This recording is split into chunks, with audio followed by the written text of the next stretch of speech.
releasing my first review of The Bad Batch and seeing that episode 2 failed to impress me just as much as the pilot did, I dropped the show, thinking it unlikely that I'd get back into it. But when I learned about Rafa and Trace's appearance in episode 6, my curiosity got the better of me. Now, I liked the Martez sisters in season 7 of the Clone Wars. They had their faults, but seemed like interesting characters to me nonetheless. The Bad Batch ruined them for me. If you've seen my argument against Ahsoka series, you'll know that Ahsoka very thoroughly screwed over these two sisters in TCW. Yet in The Bad Batch, they're doing better than ever, having joined the Resistance and apparently gained the luxury of talking down to others despite their sordid past, much like Ahsoka, coincidentally enough. Let me get this straight.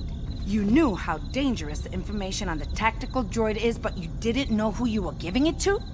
In my life, when you find people who need your help, you help them. No matter what. I guess it's just who I am. Also, Trace fawning over Omega is just... no. No thank you. But speaking of Omega, I was right in my assessment of her being Filoni's new Mary Sue. In this episode, she goes from barely being able to hold her bow steady to suddenly being an amazing shot in the very next scene. Much like how she spontaneously developed excellent marksmanship in the very first episode, despite never having held a blaster before. Back in episode 3, if you'll recall, she completed a mission tracking a dragon all on her own. In episode 5, she was immediately able to uncover Sid's identity, when everyone else in the Bad Batch seemed apparently incapable of spotting a liar. And in episode 10, Filoni decides to make her a pro chess player, as if her unaltered first-generation clone DNA, which the Kaminoans are desperate to get their hands on, doesn't make her special enough. And speaking of the Kaminoans, the villains in this show are horribly underutilized. Episode 8 treats Crosshair like a joke, and given how little we've seen him or Bane actually doing their job hunting down the Bad Batch, it makes the threat they're supposed to pose feel underwhelming if not non-existent. And the story just drags.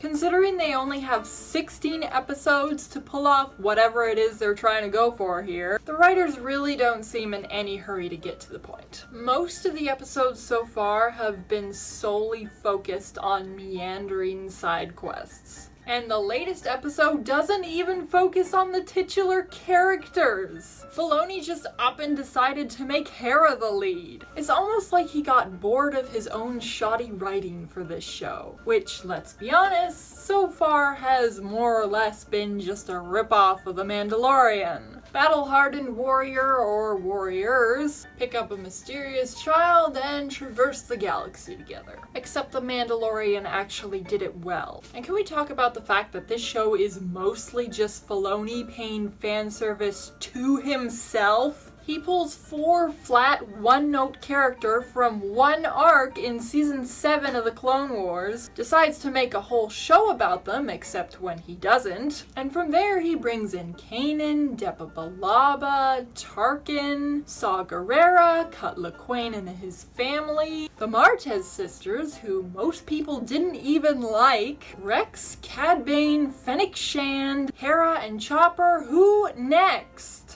Ahsoka? Seriously, if Ahsoka doesn't show her face before the end of the series, I will genuinely be shocked. Filoni can't seem to resist shoving her in everything else, and this show is 60% fan service anyway. But one thing I want to say before closing this off is I found it very telling that the only episodes I actually enjoyed were episodes 9 and 11. You know, the ones where the Bad Batch barely showed up. Personally, I think the show could have been leagues better if it had been an anthology like TCW. Then Filoni could have told the stories of Hera, Rex, Bane, and others like he so obviously wanted to. And I'm sure fans would have enjoyed that a lot more than what we ended up with. Man, this really is a sad batch. Anyway, that's all I have for you today, so if you enjoyed, be sure to drop a like and let me know your thoughts in the comments below. I'm your Alibi, and I will see you next time.